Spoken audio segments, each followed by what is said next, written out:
अगर हम लोग गौर से देखा जाए ना, इस प्रकृति को यदि हम लोग गौर से देखते हैं तो हर एक प्रकृति में जो जो वस्तु है ना, हर एक वस्तु से हम लोग एक परमेश्वर का एक महान वचन को समझ पाएंगे, सीख पाएंगे इस प्रकृति से। इस जगह को देखिए, ये जो जगह है कितना सन्नाटा है, यहाँ पे कितना शांति है ना।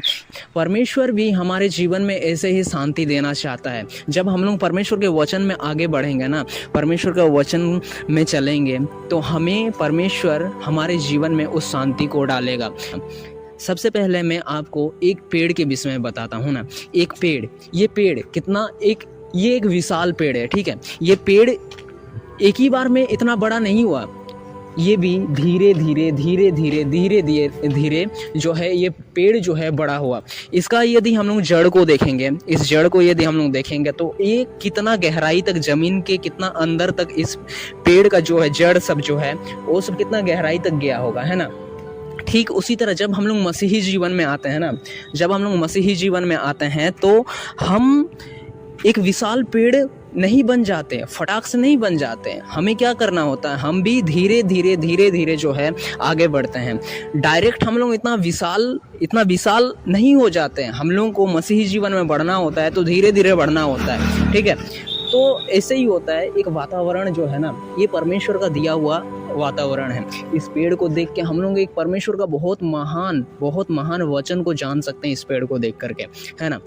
ये चीज़ प्रकृति में बहुत सारे पेड़ पौधे हैं, पशुओं हैं, पक्षी लोग हैं। इन सब चीज़ों को देख करके हम परमेश्वर का महान वचन को समझ सकते हैं।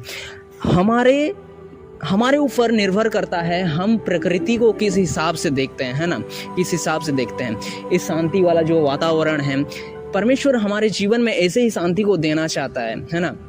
ये जो पेड़ आपको पीछे में पेड़ जो दिख रहा है, इस पेड़ का यदि हम लोग जड़ सब को देखेंगे तो ये जो जड़ सब है ना, कितना गहराई से अंदर तक गया हुआ है ना, कितना अंदर तक जड़ सब घुसा हुआ है। लेकिन ये कितना मजबूती से उस पेड़ को, वो जो पेड़ का जो जड़ सब है, कितना मजबूती से ज़मीन को पकड़ के रखा हुआ है कि ये जो पेड़ जो है आंधी आए, तूफान आए, टलता नहीं है, गिरता नहीं है। ठीक उसी तरह जब हम लोग परमेश्वर का वचन को बांध लेंगे ना अपने जीवन में, तो हम भी इतना मजबूत, इतना निडर खड़े हो जाएंगे ना, कोई आंधी तूफान हमें गिरा नहीं सकता, हिला नहीं सकता, टाल नहीं सकता। सिर्फ हमें क्या करना है, हमें करना है परमेश्वर का वचन और व्यवस्था में जो है आगे बढ़ना है। ये हमारे ऊपर जो है निर्भर करता है ना, हमारे ऊपर निर्भर करता है। सबसे इम्पोर्टेंट बात यह है कि विश्वास क्या होता है ना। विश्वास परमेश्वर का वचन कहता है ना कि तुम बिना विश्वास के तुम परमेश्वर को प्रसन्न जो है नहीं कर सकते हो। इसीलिए विश्वास करना है। हम लोग भी मसीह जीवन में अगर आगे बढ़ते हैं तो उसको बढ़ने में हमें समय लगता है। इसीलिए हमें आगे बढ़ने के लिए अविश्वास नहीं करना है, विश्वास करना है। बिना विश्वास के परमेश्वर को हम प्रसन्न नहीं कर सकते। इसलिए विश्वास में हम निडर रहेंगे तो परमेश्वर का जो वचन है हमारे जीवन में कार्य करेगा, परमेश्वर हमारे जीवन में कार्य करेगा और हम मजबूत एक विशाल पेड़ बन जाएंगे, है ना। ऐसे नहीं कि हम रियल का पेड़ बन जाएंगे, हम परमेश्वर का वचन और व्यवस्था में बहुत ही मजबूत हो जाएंगे। कोई शैतान, कोई आंधी, कोई तूफान हमें गिरा नहीं सकता, हिला नहीं सकता। इस चीज़ से, इस प्रकृति से हम परमेश्वर का वचन जो है बहुत कुछ समझ पाएंगे यदि हम लोग इस प्रकृति को देखें। एक एक पेड़ पौधा से हम लोग परमेश्वर का वचन को समझ सकते हैं।